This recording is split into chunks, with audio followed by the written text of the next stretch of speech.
voici un cas concret d'une crypto-monnaie selon moi où il faut prendre des profits. Et je vais vous montrer pourquoi en fait quand vous n'avez pas de stratégie, vous faites juste n'importe quoi sur la chart. Donc voilà, c'est le SUI en l'occurrence, on en a parlé assez souvent. Le SUI vraiment quand on regarde sur du mensuel, et ça je le répéterai jamais assez mais je le répète encore une fois, en mensuel tu dessines les order blocks, ok? Tu dessines les order blocks comme ceci. Vous pouvez les définir comme vous voulez, mais des bougies, la bougie rouge à l'origine du mouvement haussier. Et vous verrez, souvent, très très très souvent, ça explose. C'est ce que j'ai fait, si vous regardez, il y a un an, fin 2023, c'est comme ça que j'ai eu tous les pumps. Ces bougies-là, c'est magnifique comme honestly. Bref, maintenant qu'on a une stratégie d'entrée, on en a déjà parlé. Tu fais quoi? Tu vends où? Comment? À quelle heure? Pourquoi? Est-ce que tu vends parce que tu vois à moins 30%? Parce que là, il y en a beaucoup. Bah, en fait, sur celui-là, ils auraient vu ça.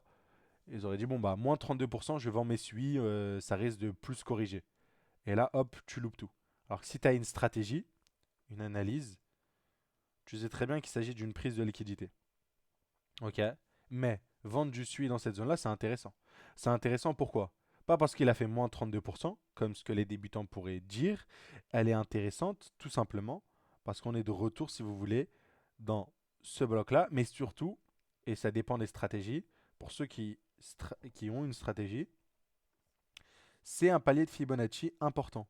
Donc là, je dessine les paliers. Pour moi, quelqu'un qui vend parce qu'il a vu moins de 30%, je ne valide pas. Par contre, quelqu'un qui vend parce qu'il a eu son premier palier, les 0,786, ok, on en parle souvent, et qu'il a déjà fait un énorme... s'il a rechargé, bien évidemment, dans ces zones-là, il a déjà fait quand même une belle performance. Il veut commencer, je sais pas, à retirer sa mise initiale ou prendre des profits, pourquoi pas. Par contre, quelqu'un qui me dit je vends parce qu'il y a moins 30%, je ne valide pas. Ensuite, tu vois quoi? Les gens qui mettent des targets comme ça pour sortir sur le suivi, ils peuvent avoir cette target-là, ils peuvent avoir celle-là, ok? Et après, et ainsi de suite. Donc, ils ont plusieurs paliers, un 6, un 8. Là, vous voyez, c'est ce palier-là qui bute, et je vais vous expliquer pourquoi ça pourrait être l'un des derniers paliers sur le SUI, et je vais vous expliquer pourquoi. Et ce qu'il faudra observer pour moi pour qu'on aille faire des ATH. Mais voilà. Donc, en fait, là, globalement, ce qu'on a fait juste en ayant une stratégie simple, basée sur des retracements de Fibonacci, il n'y a pas besoin de... moi, j'utilise les SMC, mais souvent, beaucoup ne les maîtrisent pas. Pour simplifier, vous pouvez utiliser beaucoup d'outils de Fibonacci. Moi, le premier, en fait, j'en utilise aussi. Et là, ça te donne vraiment une prise de profit maîtrisée, bien évidemment, avec zone d'achat, comme on dit, maîtrisée. Ok. Donc, si... bon, on va dire que tu as utilisé Fibonacci jusqu'au bout, tu as utilisé une stratégie Fibonacci. Tu as rechargé dans ce carré-là. Donc, tu as une zone moyenne d'achat entre les 6,18 et les 7,860. Ok. Bon, pour ceux qui. Souvent, rarement les gens vous parlent de ce ratio-là, mais je vous invite à le mettre, le 89,3 sur vos Fibonacci. Vous verrez, c'est très très puissant, on en reparlera. Mais voilà, imaginons que vous vous basiez seulement sur ça. Vous avez un point moyen entre les deux, ok, deux cartouches. Là, boum, j'ai fait mon x2, 180%, 250% et ainsi de suite, et ainsi de suite. Donc très intéressant. Voilà, donc vous avez zone d'achat, zone de vente définie. Et vous n'êtes pas basé sur quelque chose où vous dites, bah voilà, ça dump, donc je vends. Voilà. Parce que sinon, en fait, si tu te bases sur des fluctuations très court terme, parce que souvent les mecs sont bloqués en 4 heures, ouais, le SUI fait que dump. Bah, techniquement, si tu suis l'avis commun, c'est en mode suis moins 31%, moins 32%, c'est bearish. Non, pas forcément. Vraiment pas forcément. Donc voilà. Maintenant, quand tu arrives en monthly, est-ce que tu vends là pourquoi tu vends? Alors pour moi, il y a plusieurs facteurs qui te feront vendre. Le premier, c'est pas parce que il y a beaucoup de bougies vertes. C'est parce qu'on arrive sur un palier de Fibonacci des 2, 6, 1, 8 qui est important. Bien sûr qu'on peut pousser plus haut, mais qui est important. Donc prise de profit saine, nécessaire. Deuxièmement, j'ai une stratégie basée sur de l'analyse technique. Et là, je vais vous montrer l'analyse sur le suivi. Ok? Et je vais vous la partager. Pour moi, ici, c'est une bonne zone de profit parce que je cumule zone de Fibonacci, ok? Donc pour une sortie par palier, et je cumule aussi ce pattern-là, d'une résistance, ok, je vous le rappelle, d'une résistance oblique descendante, une prise de liquidité qui crée cette jolie supply. On vient retaper cette supply pour mieux dump, on continue cet order flow baissier en revenant dans cette grosse imbalance pour mieux dump, on revient dans cet order block, dans cette bougie pour mieux dump, et ainsi de suite. Donc pour moi, la tendance sur le SUI est baissière, et elle est baissière sur du H4. Elle est baissière sur du H4. Sur du daily, elle est baissière aussi. Ok. Sur du daily, la tendance est baissière. C'est pas le cas de beaucoup, mais là pour moi c'est baissier. Et en plus, du coup on le voit, on a énormément de liquidités à venir chercher. En plus de ce pattern là de distribution, qui est assez piégeux, vous le voyez, on a énormément de mèches qui se font racheter. Donc hop, je vais vous mettre toutes ces zones de liquidité, je vais enlever les paliers de Fibonacci de vente. Donc pour moi, il y a ces niveaux-là à venir chercher sur le suivi. Ok.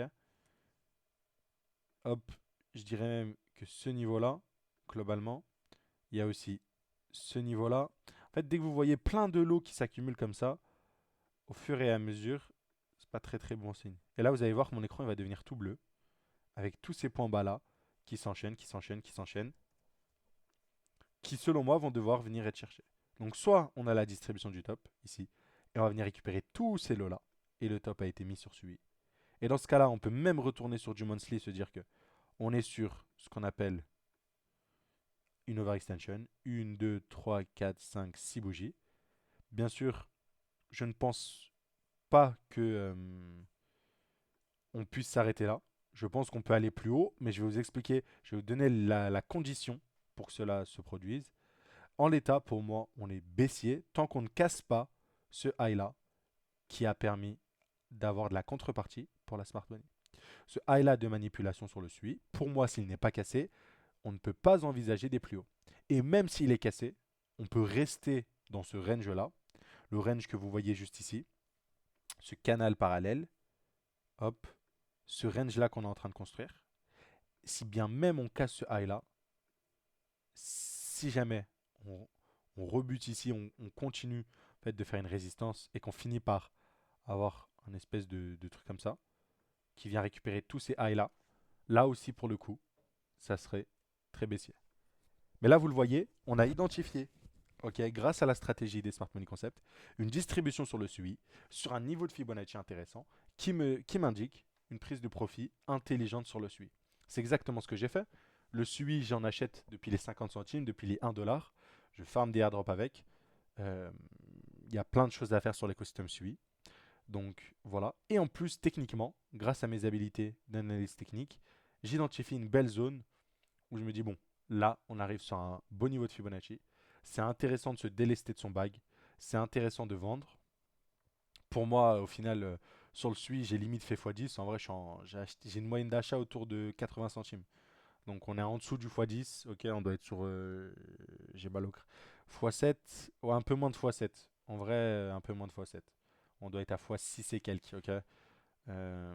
6 fois, ouais, 6 fois 8, 48, ouais, 6. On voit 6 à peu près. Donc voilà. D'où l'importance en fait d'avoir une stratégie pour des prises de profit saines. Alors là, j'ai complexifié la prise de profit, vous l'avez vu. Je vais montrer une prise de profit simple. Niveau de Fibonacci, boom, par palier. Je pondère. Je pense que vous comprenez le mot, les pondérations. Il y a des niveaux où la pondération sera plus élevée en termes de prise de profit. Donc j'aurai une prise de profit plus alourdie. Et des zones, etc. etc. J'ai aussi des niveaux d'invalidation, etc., etc. Et j'ai aussi en complément cette distribution qu'on observe sur le SUI. Pour moi, cette distribution, ça peut être un top sur le SUI. En tout cas, un top local, ça dépendra. Ça peut être un top qui va amener une accélération pour venir récupérer tout ça. Et bien sûr, si on retourne sur du monthly, récupérer tout ça nous ferait bien récupérer cette FVG, sachant qu'on a aussi celle-là à venir récupérer. Et cette FVG-là se retrouvera bien évidemment dans la demand initiale. Ok. Voilà, voilà, sur le suivi. Donc attention, je ne suis pas aussi optimiste que tout le monde au vu de ce que je vois sur la charte. Donc je le partage. On l'avait déjà fait sur Injective, on l'avait déjà fait sur Caspa, on l'avait déjà fait sur Métis, on l'a fait sur beaucoup. Et là, je vous le repartage. Pour moi, attention, ça, c'est baissier. Vendre, en gros, si on voit la position, pour moi, c'est tenter un truc comme ça, quoi. Avec, bon là, ne serait-ce que récupérer ces niveaux-là, c'est intéressant. Il y a quand même un moins 40% qui pourrait arriver sur le suivi. Pourquoi ça va être difficile? C'est que si jamais les autres altcoins s'activent, ça pourrait être difficile pour le SUI de ne pas performer. Après, comme je vous l'ai dit, on regarde ce que les charts nous disent. Et bien sûr que moi, en cas de cassure de ce niveau-là, pour moi, on peut attendre un prochain niveau sur sur les Fibos. Hop, si on regarde. Après le prochain, c'est les 3, 6, 1, 8. Ok. Et là, ce serait genre un SUI à 7 dollars et un TP final ici pour moi à 8 dollars. Ok. Mais bon. Là, pour le coup, on a dépassé énormément de paliers. Donc, pour moi, une prise de profit saine est envisageable. Et voilà, ce setup, je l'aime bien. Même sur du 4 heures, on respecte bien. On respecte bien le tout. Ce qu'il faudra faire attention, bien évidemment, c'est qu'on ne se retrouve pas sur une réaccumulation. Et je vais vous expliquer comment on ne se retrouve pas dans une réaccumulation.